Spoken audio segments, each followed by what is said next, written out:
For more on Finance Minister Tito Mboweni's budget and his plan to stimulate the economy, I'm joined in studio by economist and political scientist Professor William Gumede from Democracy Works and the South African Federation of Trade Unions National Spokesperson Douglas Mthukwane. Gentlemen, good evening and thank you so much for joining us on The Globe. Good evening. Good evening. Prof, let's start with you. Your reaction to Minister Mboweni's midterm budget speech. He outlined his plans. Do they go far enough in terms of helping to stimulate growth? I mean, you know, he's in a very difficult situation. Yeah? I mean, you know, really, he has to balance. It has to balance. We don't have enough income, and we're not going to have enough income going forward. There's not enough revenue, and so on. He also has to balance in terms of the poor and the vulnerable. From pensioners to the unemployed, to try to stimulate the economy. How do you do it? And also, you know, confidence. I mean, we're really in an economic crisis at the moment, and I think many of his colleagues in the ANC and in government, I don't think they take it. They understand the seriousness of our economic crisis. Really been an economic crisis, and up to now we haven't had a plan. And you know, the worst thing always in a crisis, if you don't have a plan. And in the second, now that we have a plan, can you execute the plan? Or even, I mean, his other problem is really within the ANC itself, there are different views about his plan. So, you know, can he garner the political will from within the ANC for people to support his plan? Now, just looking at reaction, the rand weakened sharply after the speech. Is this a sign that investors could be getting a bit jittery? Absolutely. You know, it's a clear sign that, you know, the markets are not confident about the plan. There isn't confidence about the plan itself, and so on. I think that it tells you. So again, it's in a bind. You know, the markets are clearly not confident about the plan. Other South Africans are not, clear about the plan. The workers are not confident of the plan. You know, what does he do now? And what does the President, Cyril Ramaphosa, also do now? Now, you know, Douglas, from a Labour's point of view, you know, we had Stats SA releasing their data, the statistics with regards to unemployment rates, and we're currently sitting at 29.1%, which has increased. You know, what did you take away from the midterm budget speech? And also bearing in mind that the minister spoke of, having talks with Labour going forward with regards to the public service, employment and having to let people go. Labour's reaction to today's speech? Well, he had actually proved us right in our prediction that,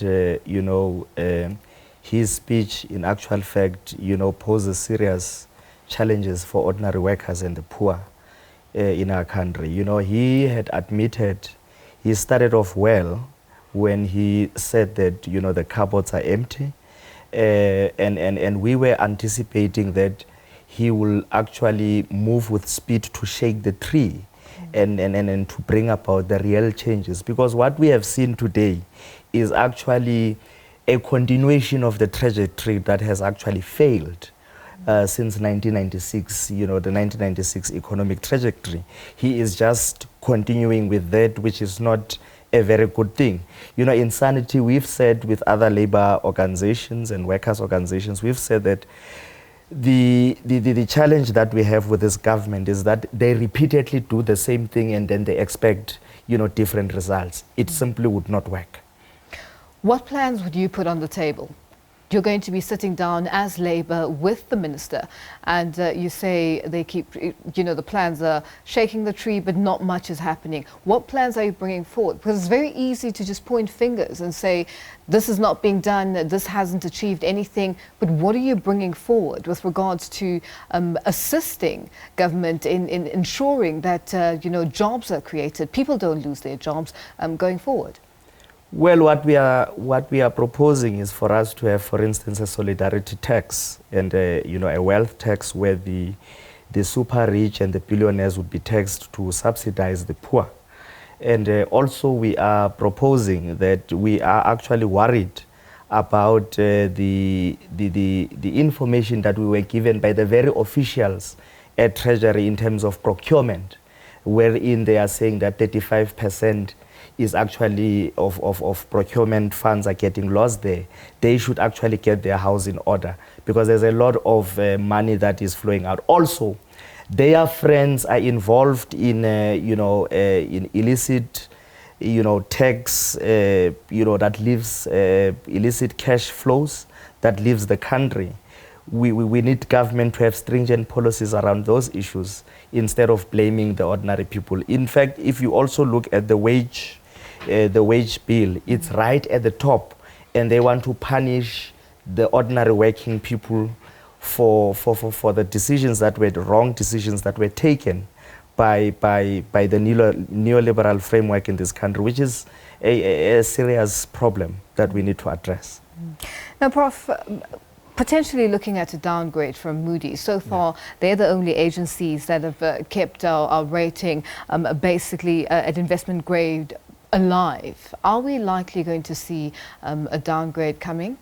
What Moodys has been done so far is they've actually given us more breathing space. They've kind of bent over, hoping, we're going to have some confidence measures and so on. So I think they're really in a corner now because, the budget itself doesn't provide the confidence. The first thing it really is nothing comes out of the budget that tells us really how we're going to deal with the politics of the economics, because it's the politics that makes really that we have to deal with, and it's so difficult. Let's just think about state-owned enterprise. We're sitting with a debt. Our debt now, the levels of our debt, where the debt is now the largest part of our budget, that we have just to service it, and so on. So, but we don't have, there's no real plan how to deal with the state-owned entities and how to deal with the public service. That causes that. So there's nothing there, because it's hard. It will be difficult politics. Because if there's a plan, the plan really then unfortunately have to deal with some people in the ANC and maybe some people in the unions and so on. So is there a political will to do that? And also, secondly, I think often people forget that the last decade of the Zuma years, we only will beginning to start to feel it now. So whoever had supported the Zuma grouping during that period, the pain is coming now. And the way in economics, normally, you do it, but then you feel the pain thereafter. So the pain will be felt, sadly, with unemployment, with downgrades and so on, because of the legacy of the Zuma years. We'll see it for the next 5 years, and so on. So in a way, the unions must also take responsibility for backing Jacob Zuma at the time, because now they'll feel the pain now coming in terms of unemployment and so on.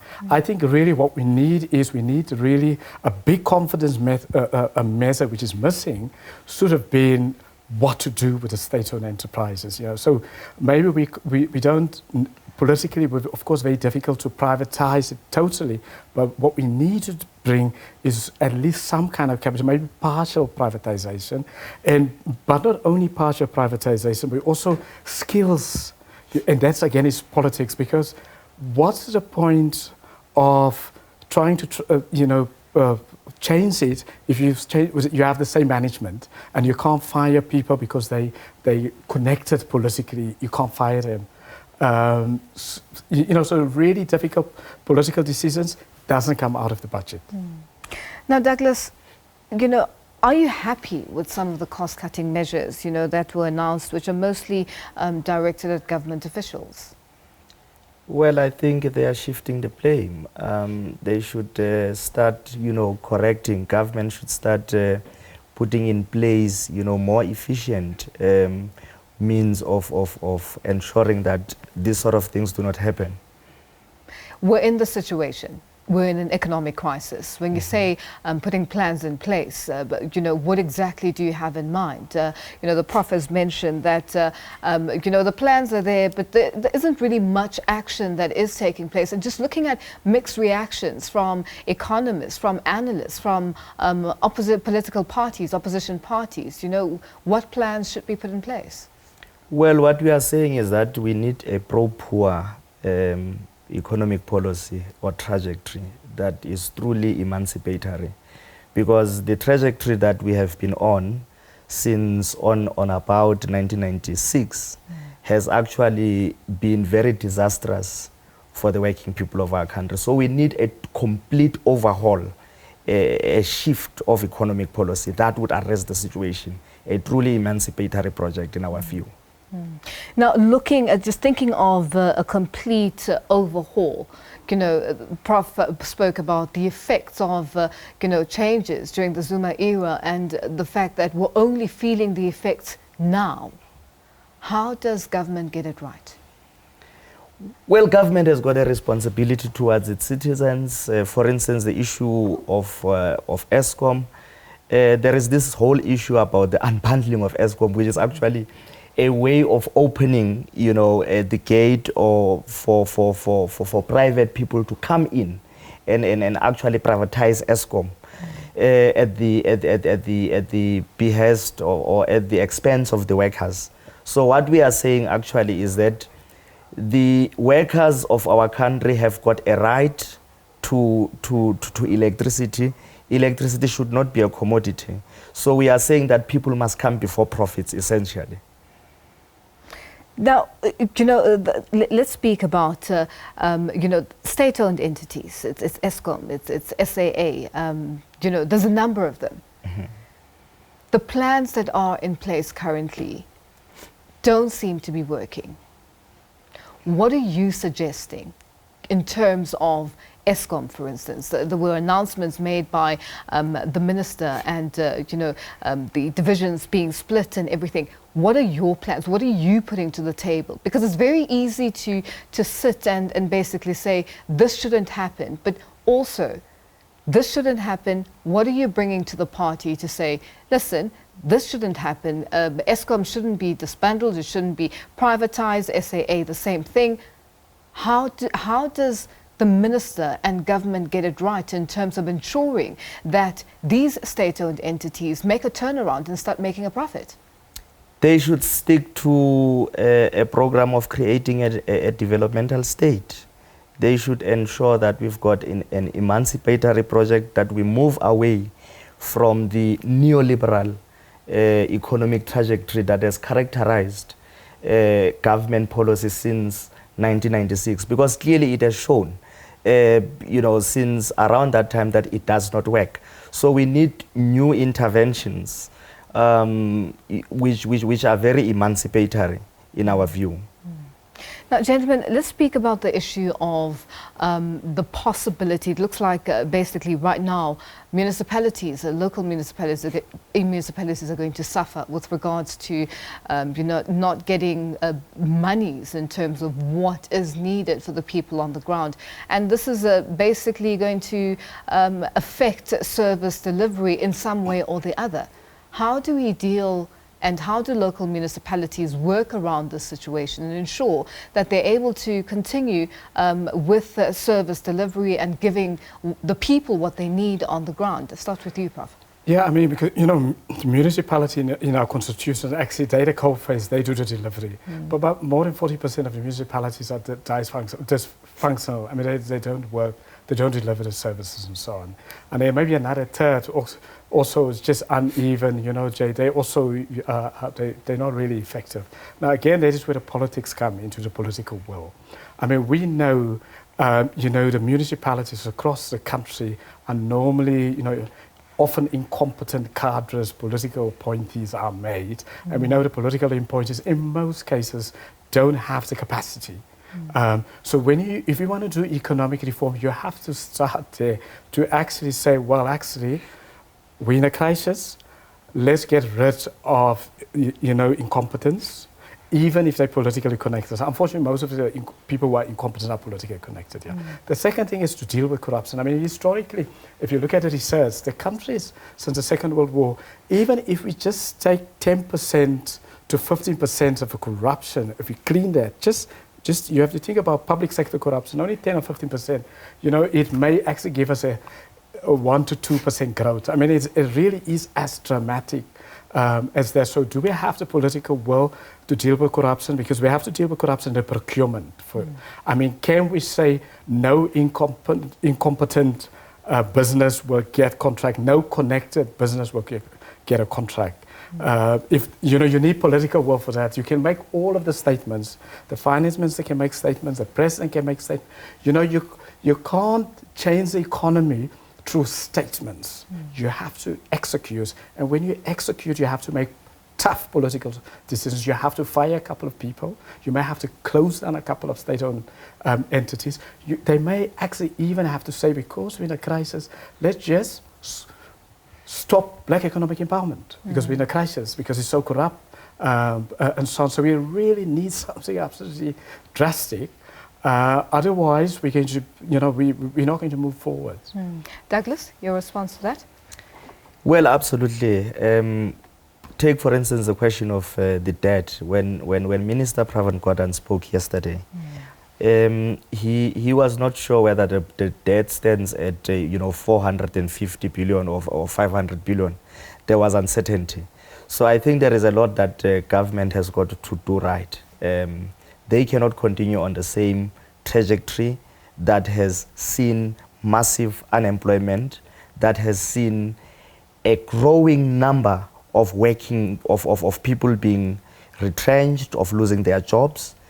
At the moment, a soaring 10.3 million people are without jobs. A further 3.3 million of people are not economically, active, which actually spells disaster. It says that something is not right. But what is more even worrying is that the working people of our country and the poor, they are at the receiving end of these challenges, being punished essentially, because this budget also showed that it is actually in effect an assault on the living standards and the living conditions of the already poor people of our country. Now, Prof, you mentioned the fact, you touched on the issue of maybe even the possibility of black economic empowerment being scrapped altogether.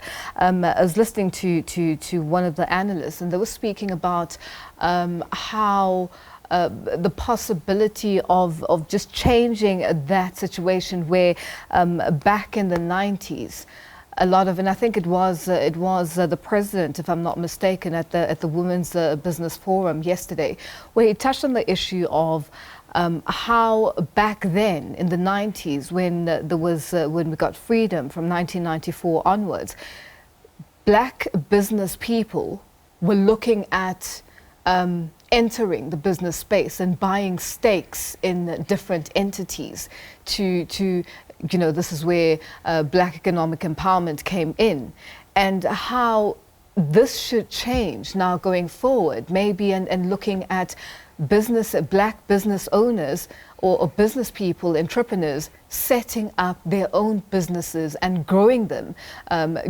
Is this something that should be looked at and directed at in terms of, getting investment and, black people empowering themselves and empowering the next person, instead of now depending on government as a whole to create jobs and to deal with unemployment?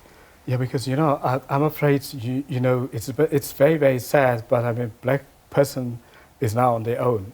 So I think people must stop looking at the state. Yes, of course, it's legitimate to look at the state to deliver, but our state has been captured. Very difficult to reform it after being captured. It will take a long while. So I think every black individual in the country will now have to start thinking in terms of how do entrepreneurship in their own space. To start thinking, look, what can I produce that people want in my vicinity, in my village, in my community, and so on. So we'll have to change this. It has to be a mindset change, because unfortunately what we've created through black economic empowerment, of course it's important to empower blacks, because we were left behind during the apartheid era and the colonial era. Now, but a mistake that what we've done is we've we've not empowered the black people who are actually entrepreneurs. We've empowered political entrepreneurs and political capitalists who doesn't produce any value. They don't create jobs. They don't come up with new businesses and so on. Now, they have captured that space, they've captured the policy of BE, they captured everything, and they're not going to let go to clean it up. It's very difficult to clean it up. But nevertheless, I think, you know, if government want to take a new direction, and you know, to re-energize black economic empowerment, we have to look at new industries to create, you know, to push black business into industries that does not exist. But we needed industries. So when we talk, for example, of the fourth industrial revolution technology, that's the space, or renewable energy, because we don't have it yet. Get into that space. So we need to focus on creating new types of industries that doesn't exist. And that is, you know, when my colleague from the trade unions talks about a developmental state. Now, the developmental state in Southeast Asia, there's a countries like Singapore, Japan, and South Korea. What they did is, they didn't divide, when they did their empowerment, they didn't take existing companies and gave it to the disadvantaged or to the poor and so on. They created entirely new industries. For example, if we have mining, we create something totally different, a new industry. So that's what we didn't do. So our mistake with black economic empowerment, one of our mistakes was that we gave shares and ownership of existing white companies instead of creating entirely new industries.